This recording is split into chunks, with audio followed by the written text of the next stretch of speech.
Okay, cool. We're recording, so we'll see if this works. Can I put my cob?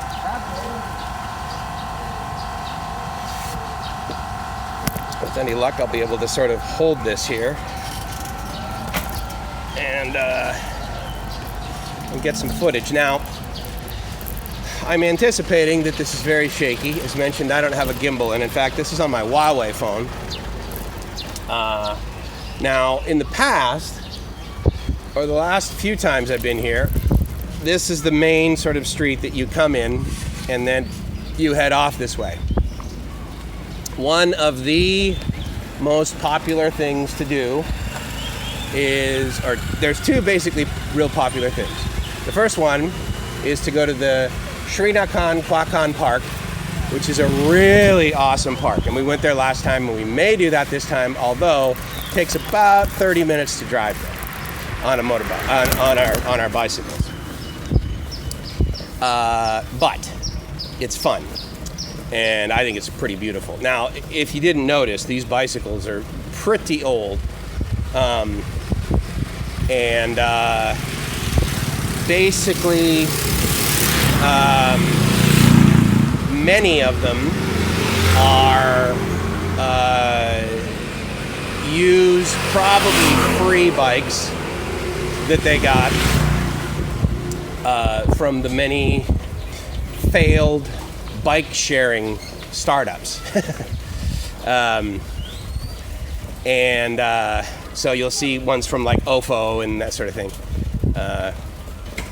And the other thing too is that the seats are not really comfortable. They're not very padded. If it's got more than one gear, usually the gears don't work, and the brakes are, there you go. So they're mildly questionable.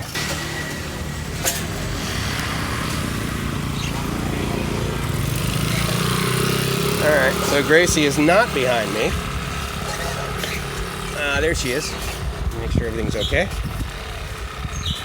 Oh, I see. She put on her coverings because the sun, of course, has death rays. You good? Yeah, sorry. No worries. Is it comfortable enough? Yeah, it's fine. There's my... Yeah. All right, we go left. Left, yep, and then right.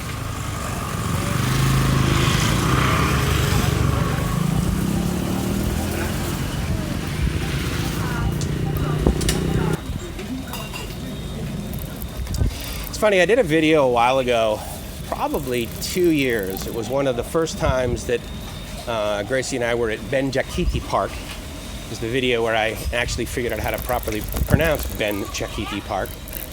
Yes, we go left here, and then we go for about 7 minutes.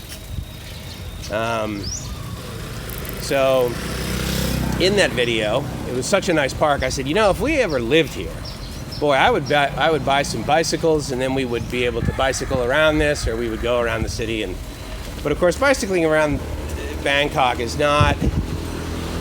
I can't really find any way to interpret it as enjoyable. But I will tell you right now, we are now 200 baht into renting bicycles, which is not a lot. But the bicycles are potentially a deterrent to us doing this. Hopefully that's a little flatter. They're kind of a deterrent to us doing this, say, more regularly, because we kind of have to recover from the seats once we get home. And what's that? Okay. So, but it also sort of forces you, once you're over here, to not bicycle everywhere, to bicycle for a little bit and then stop. And so one of the first things we're going to do is we're going to bicycle, and then we're going to stop at a place called Oz Coffee, owned by a guy whose nickname, probably not his legal first name, is Oz. And I met him about a month ago. Nice guy.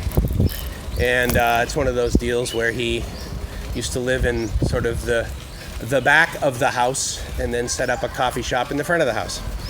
And so anyway, So we'll go down to that and check that out.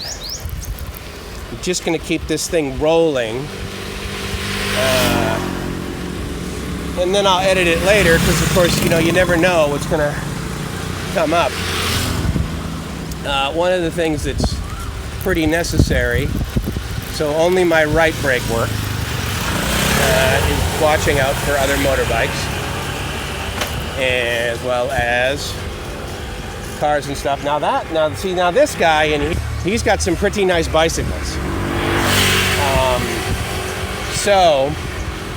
But the thing is, to get here, right? I mean, you'd have to sort of like get a motorbike in or drive in or something like that. And I guess you could get a motorbike taxi into there. It would cost you about 20 baht. So, and what I've discovered is that the price to rent bicycles all over the island is pretty much the same. It's 50. One place by the market I saw, it was 60 baht a day. But the ones that they were renting for 60 baht a day were pretty decent. Meaning they were fairly new and clean.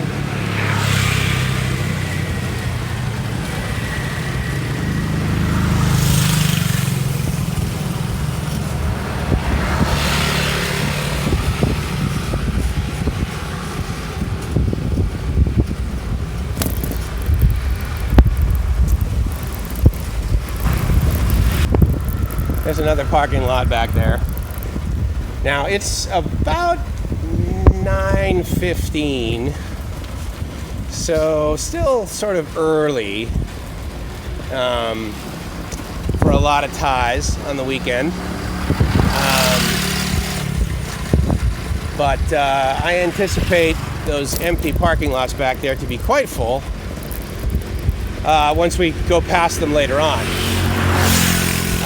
The market we're going to, that will be very full midday. It's a very common place for also Koreans and the Chinese, but of course not right now, to come over for the day and bicycle. So you know those guys that wear like the really tight clothes and they have the weird shoes that clip into the things, and they have the bicycles that weigh less than a cell phone and cost 10 times as much. Yeah, so that's what a lot of guys will be riding around here. And this is sort of the main road, and so we get out here and we drive down here a little bit. Now this is also sort of a way to get to what they refer to as the floating market. And in fact, there are like little rivers, and so but for the most part, there's no real floating that's occurring. Everything is on, land. But there's little rivers for sure. But it's not like the other floating market that we went to. Let's see, what I'm gonna do actually is I'm gonna stop here and check the map for a second.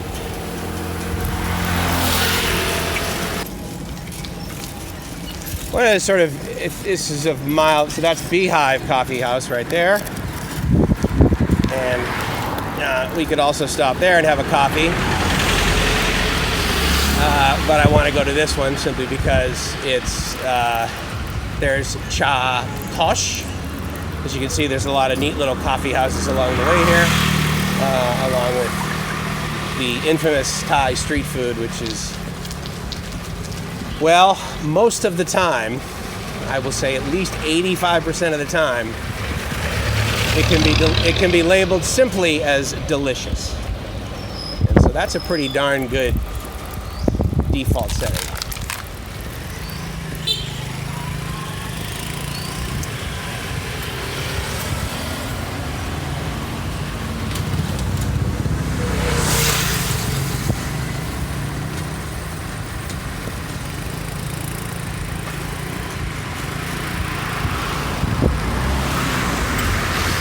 Bike and cafes up here on the right. We actually noticed that the last time we were here, driving past, and I thought it was sort of a neat idea. The store back there looked okay, but the bicycles they have don't look any better than the ones we have. And as mentioned, my experience has been like once you sort of get away from the pier, the quality of the bicycles increases. So anyway, what I was saying, something of sort of mild academic interest is the fact that Gracie just learned how to ride a bicycle about 1 year ago. Her daughter was able to help teach her. We got her a bike in Coronado, but she didn't really pick that up at first. But the following year when she came, she was all over it, and so it was nice. We were able to kind of ride around the little streets of Coronado, which is actually fairly similar to what it is here, meaning it's very bicycle friendly. Plus, as you can see, they have an actual bike lane that, for the most part, is just simply used by motorcycles and bicycles. And this is actually very common on Thai roadways, to have a lane for bicycles. I've also seen a bunch of guys who do China videos when they cruise around in their motorbikes. In China, there seems to be a lane specifically designed for motorcycles. So I believe up here we take a right, and then eventually we will get to our destination of Oz Coffee. I can probably verify it on my phone, but we have actually been here before. That's a lot of great woodworking over there. Check that out. All right, so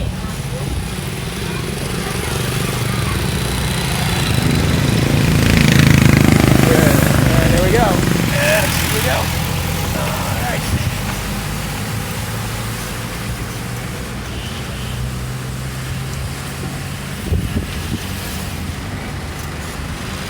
It's been my experience that when someone will like pull out into traffic, right, and there's like moving traffic back home, it's a lot more common for the flowing traffic to get annoyed.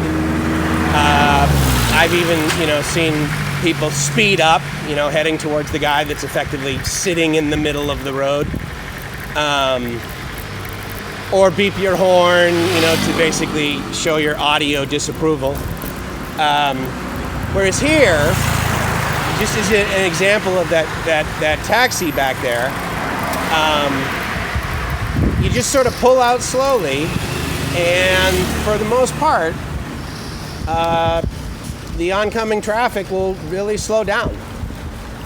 And so I just think that's sort of an interesting data point, considering a lot of the data that you get about Thailand as far as transportation goes indicates that it's the most dangerous place in the entire world. And potentially, oh my God, nobody knows how to drive over there. When I will submit to you that they actually seem pretty conscientious. So anyway, that's just my experience. But again, that's all this channel is, right? My experience. And I think, possibly, that I go right. There we go. Okay. In 600 meters, your destination will be on the right. Ah, okay. Well, that's cool. I actually accidentally left the navigation on my phone, and it just told me in 600 meters my destination will be up on the right. So that's good news. That is a gorgeous new wall fence there, isn't it? Massive house behind there. Cool. And it's funny, when we got here last time, my buddy David, who knows this guy, he sent him a message, and he was kind of like, hey dude, we're at your store. Come give us coffee. And the good news is that before I left, I got his contact info. So we're connected. So if we get there and they're closed, or he's not there, And I'll send him a message, and with any luck, 10 or 15 minutes later, he will show up and we will have coffee. So, how's your bike, honey? Yeah, but is it comfortable enough? Okay. Yeah, I can even actually hear her bike. So that happened to me before. I had one where I was like, okay, there's no way the gears work on this thing. So that was a little disappointing, but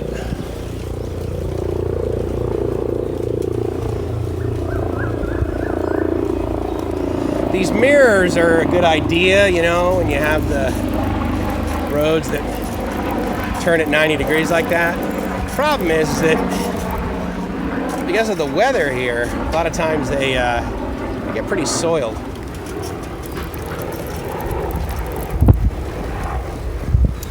Now, if I remember correctly, Destination is on the right. the destination is right here, and it is. And this is Oz Coffee. And for sure, he is not here. So, I will send him a message. No, he's not here right now, but he'll come. So, Oz Coffee. So we get us that? Yeah.